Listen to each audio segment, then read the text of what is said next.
another sunny day in Virginia, but it's 48 degrees out right now. So anyways, guys, today we're talking about the Chrysler 300S and why I chose this car.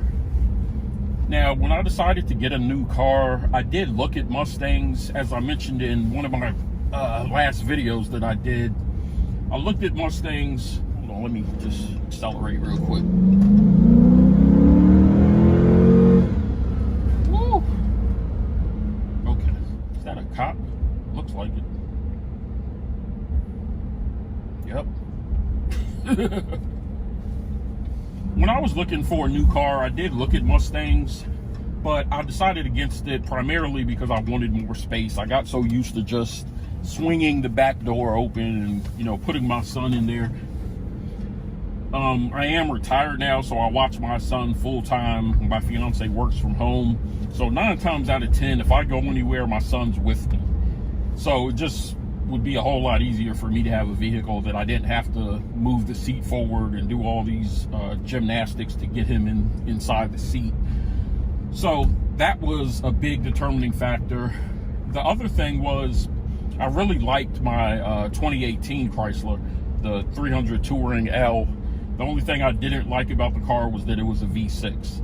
I also looked at Dodge Chargers. I decided against that mainly because I knew that my fiance was going to be getting one eventually anyway, and there's no need for both of us to have the same car, although one can argue that these are pretty similar. I love the panoramic roof. My son loves looking out the windows, so all works out. Aside from all those things, though, let's talk about pricing, because the 300, if you go look at pricing, especially if you look at a used model, you're going to see that the 300s, you can get a great deal on a 300, especially a 300S. When you compare it to a Charger RT, you're going to come out much cheaper on a 300S.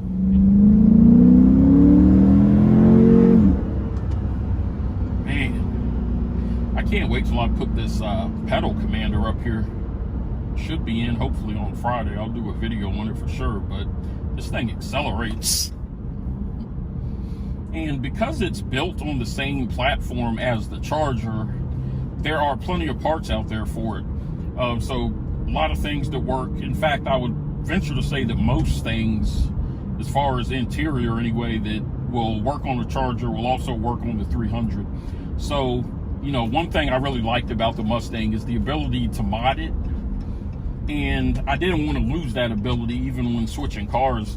That, you know, I found that Mopar, they have quite a bit of aftermarket parts out there, but not nearly as much as Mustang, at least from what I've seen anyway. Mustang, I believe, is the most modified car in the world, so there's just all types of stuff out there for it. So, you know, I'm still able to modify the car. There's some things I want to do, like put springs on it. Probably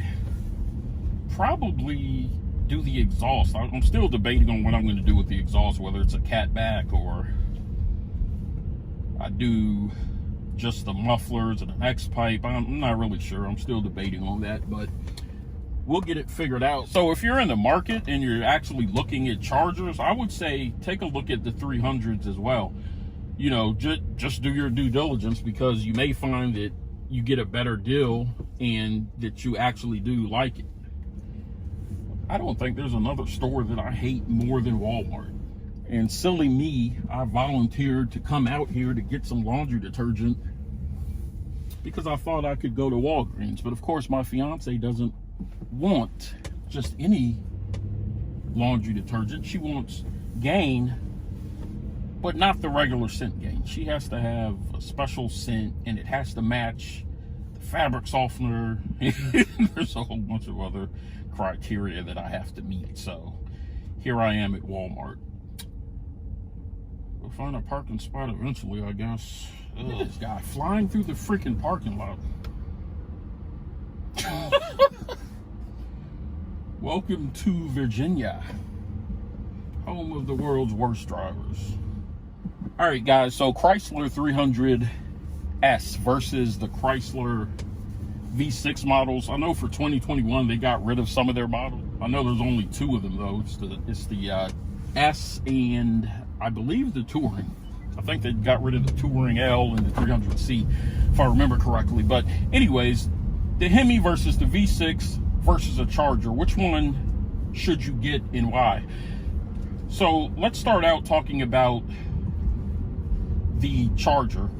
If you're looking for power, if you want something that's sporty, that you know you're going to modify heavily, you want to race, you want to take it to the track, all that type of stuff, you can do that in a not a V6. I mean, you could do it in a V6. I don't know if you really would want to, but you can do it in a 300.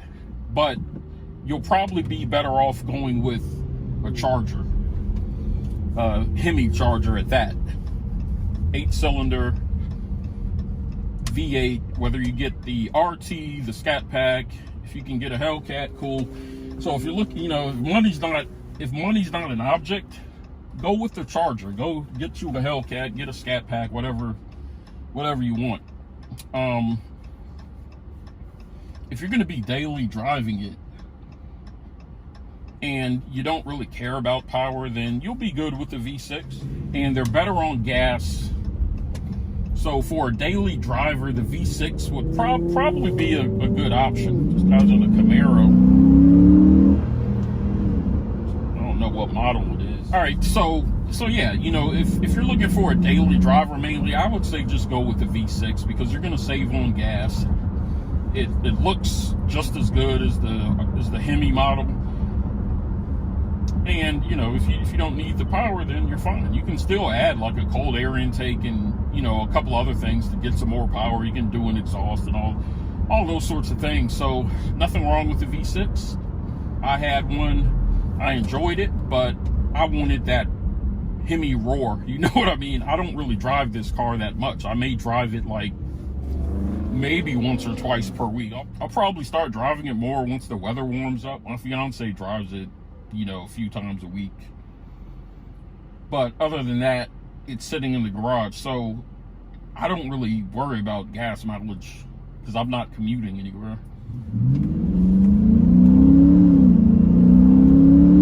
It's not even in sport mode. And so the last thing that I'll talk about is probably the first thing that people base their decision on, and that's the way that the car looks. I've always liked the Chrysler 300, both the inside and the outside. I think they did a great job over the years of keeping it modern, but still retaining that original look that everybody fell in love with back in the early 2000s. The S model specifically has the black molding around the windows, also darker tail lights. I do plan on blacking out the Chrysler emblem as well as the 300S logo. As far as the wheels, I do like these stock wheels, but I don't like this big gap right here. So I'm either going to be doing some lowering springs and spacers to get them sitting out some, or I may just go with 22-inch wheels, and that should fill out that gap pretty well. I had 22s on the last Chrysler I had, so I like the look of those, but I do like the factory wheels as well, and keeping that stock look is something that could be kind of cool. So let me know in the comments what you guys think. Should I replace these wheels and lower it, or go ahead and get 22s? Anyway, hopefully this helped some of you guys out. If you have any questions, let me know in the comments. If you haven't subscribed already, please do so. Give this video a like. I have more content on the way. Thank you guys for watching. As always, thank you for your support, and I'll see you on the next video.